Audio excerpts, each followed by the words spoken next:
They said I was too old to keep up. Too slow, too fragile, too outdated for their new world of speed and youth. I watched them laugh as they handed me my final paycheck. The same people whose mistakes I've quietly fixed for decades. They thought that day was my ending. But endings have a funny way of becoming beginnings, if you're patient enough.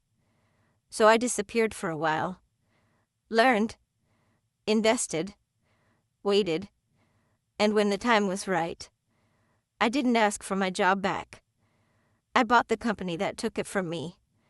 But that's not where the story ends, not even close. Because revenge, it ages like fine wine. But before I continue, make sure you're subscribed to the Old Folks channel and let me know in the comments where you're watching from. We love to see how far our stories travel. The morning sun filtered weakly through the office blinds, its light falling across a desk that had been hers for 32 years. Margaret sat quietly, her hands resting on the same worn keyboard that had heard every secret of the company. Around her, the air buzzed with the cold hum of printers and whispered gossip, no one daring to meet her eyes for too long. A few co-workers gave her tight smiles, the kind that hid guilt behind politeness. She could hear laughter in the distance, the new marketing team, young voices echoing like careless wind. She had once trained their manager, taught him how to handle clients, how to steady his voice in meetings. Now, he couldn't even look her in the eye. As she packed her files into a small cardboard box, her wedding ring clinked against a framed photo, her and her late husband smiling on their first day at the company's opening. She paused, running a thumb over the dusty glass. "You'd laugh at this, wouldn't you?" she whispered softly. But there was no answer. Just the sterile hum of fluorescent lights, and the quiet sound of something ending. The manager's words. The new manager, Daniel, entered, his shoes clicking sharply against the marble floor. He was barely 40, full of confidence that came from borrowed power. "Margaret," he began, voice rehearsed, "the company's moving in a fresher direction. We're implementing new technology, and we need people who can adapt quickly." She nodded slowly, her face calm, though inside, something heavy twisted. "And you think I can't adapt?" she asked gently, her eyes never leaving his. For a second, he faltered, she could see it. Then his practiced smile returned. "It's not about capability, it's about modernization. We appreciate your service." Her service. That word stung more than the decision itself. Like she was some relic being retired out of pity. She signed the papers without another word, her signature trembling slightly. As he walked away, she caught her reflection in the glass wall, small, silver-haired, but with eyes that burned quietly. She whispered to herself, "Fresh direction. Let's see how far that takes you." And as the door clicked shut, the sound echoed like the first note of revenge waiting to begin. The walk home. The air outside was colder than she expected. The city noise felt sharper, car horns, distant sirens, and the constant rhythm of footsteps that didn't slow for anyone. Her heels tapped against the pavement, steady and slow, like the tick of an old clock counting down. The box in her arms felt heavier with every block, filled not with belongings, but with 30 years of loyalty. A sudden gust of wind scattered a few papers across the street, old reports, her handwriting dancing across them like ghosts fleeing the past. She didn't chase them. Instead, she stopped at a corner and looked back at the glass building towering above her. Behind those windows, laughter spilled again, and she thought she heard Daniel's voice. Her eyes narrowed slightly. She smiled, not a smile of defeat, but one of quiet calculation. "Too old to work," she murmured, almost to the wind. "We'll see about that." As she turned toward home, the faint glint of sunset caught the silver in her hair, and for the first time that day, she looked less like a dismissed employee, and more like someone planning something monumental. When Margaret opened the door to her small home, the sound of its creak was her only welcome. The clock in the hallway ticked faintly, echoing the rhythm of her loneliness. Her husband's chair still sat by the fireplace, untouched, a faint indentation where he used to rest. She set her box on the dining table and stared at it, the last evidence that she once mattered to someone's dream. As night settled, she poured herself a cup of tea. The steam curled like memory, soft and fading. She looked around at the quiet, too quiet, and for the first time, she let the silence press against her chest. It wasn't just a house anymore. It was a museum of her usefulness. And in that stillness, an ember of anger began to glow. The memories that burn. The next morning, Margaret found herself staring at an old photograph, the company's opening day. Her husband had built the first department with her, brick by brick, word by word. They forgot who made them, she whispered bitterly, tracing her husband's smile. Her reflection in the glass looked older, yes, but not weaker. You were the backbone, she muttered to herself. And they tossed you out like old paper. She stood up suddenly, her heart beating hard in her chest. There was pain there, but beneath it, something sharper. Determination. Outside, the city buzzed. Somewhere in that noise, people like Daniel were laughing, assuming she'd fade away quietly. But Margaret never did quiet well. You took my purpose, she whispered to the empty house. So I'll take yours. The plan forms. That night, she didn't sleep. Papers covered her table, stock reports, market trends, old contacts. Her fingers trembled with both fatigue and fire as she scribbled notes, made calls, reopened accounts that hadn't been touched in years. She had savings, more than enough. Her husband had always told her, never let them know how much power you hold. Now she understood why. She smiled faintly, looking at the glowing screen of her old laptop. Let's see how you handle a burden that buys your future. The clock struck midnight. And in that moment, Margaret wasn't just a woman wronged, she was a storm beginning to rise. She began with a call to Robert, an old friend, a retired accountant who once owed her a favor. His voice was surprised, but warm. Margaret? After all these years? She explained her situation in calm, measured words, leaving out the hurt but not the intent. You want to buy them? He asked after a long pause. She could almost hear the disbelief through the line. I don't want to buy them, Robert, she said, her tone like cold steel. I want to own them. There was silence, then a slow, knowing chuckle. Then let's get to work. The research. For days, Margaret buried herself in documents. Financial statements. Merger histories. Leadership records. She learned everything, their debts, their weaknesses, the partners they'd quietly disappointed. She printed everything, the house filling with stacks of papers. Each page she turned made her smirk a little more. The company looked strong on the outside, polished glass, bright smiles, but underneath, it was bleeding. And Margaret was already learning where to press. The smell of ink and coffee filled the room, and by the third night, her eyes gleamed not with exhaustion but focus. I'm not too old, she whispered. I'm just old enough to remember where the cracks are. The first move. Her first investment was small, a silent partnership through a proxy firm. Then another. Each was precise, invisible, and deliberate. She made her presence known to no one, not even her son, who thought she'd finally retired. By the time the third week passed, she already owned a quiet 6% of the company through different entities. She smiled as she signed the final transfer. You wanted younger blood, she murmured, but it's the old veins that run deepest. And somewhere across town, Daniel had no idea that his biggest shareholder had just made her first move. Inside the boardroom, Daniel stood before a group of executives, presenting numbers that didn't look as strong as last quarter. He brushed it off with charisma, as always. It's just a market dip. Nothing serious. But murmurs began, shareholders were asking questions. New investors were coming in. Who's buying so many minor shares? Someone asked. Daniel waved a hand dismissively. Small players, probably. Margaret smiled as she watched the meeting online through a leaked feed, sipping her tea. Oh, you'll know who's soon enough, she whispered. The doubt grows. By the second month, rumors spread like wildfire. Employees whispered about sudden changes in ownership. Daniel's tone became sharper, his patience thinner. He blamed others for mistakes, fired one, promoted another, anything to keep control. Meanwhile, Margaret watched silently, her influence expanding with quiet precision. Every small investment she made tilted the scales a little further.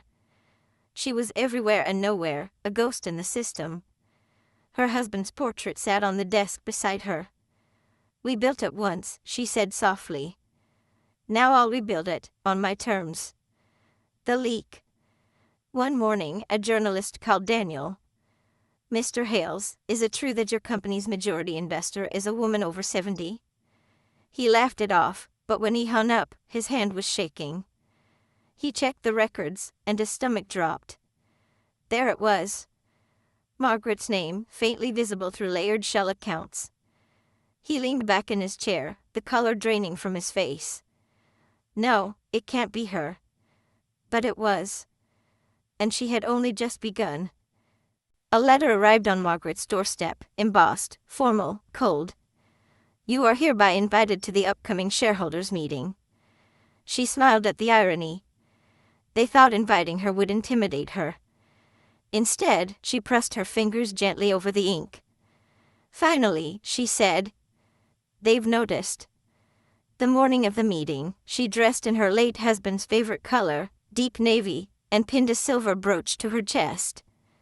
When she looked in the mirror, she didn't see age. She saw authority reborn. The room of faces. When she entered the boardroom, silence fell. Men who once dismissed her rose instinctively, unsure why. Daniel forced a smile, his voice cracking. "Mrs. Warren, this is unexpected." She returned the smile, serene and unshaken. "Is it, dear?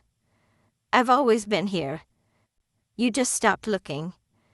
Gasps fluttered through the room as she placed her papers on the table, her ownership certificates. "Shall we discuss the direction of my company?" she said softly. The air thickened. Even the ticking clock seemed to hesitate. The confrontation. Daniel leaned forward, sweating now. "You can't just—" "Oh, I can," she interrupted gently. "You see, experience isn't a burden. It's a weapon in the right hands." She tapped the paper once, sharply. "And my hands built this place."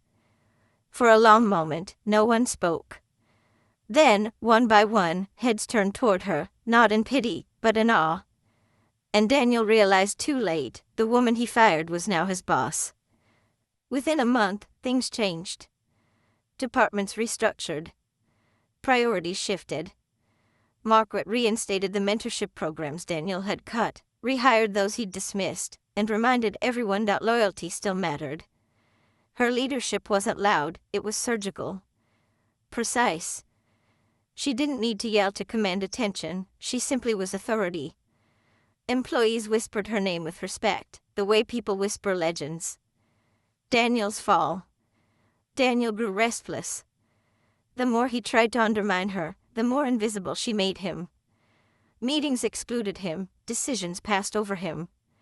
He felt the walls closing in, a palace he'd ruled now belonged to the queen he'd dethroned. One night, he barged into her office, voice trembling. "You planned this from the start." She didn't even look up from her paperwork.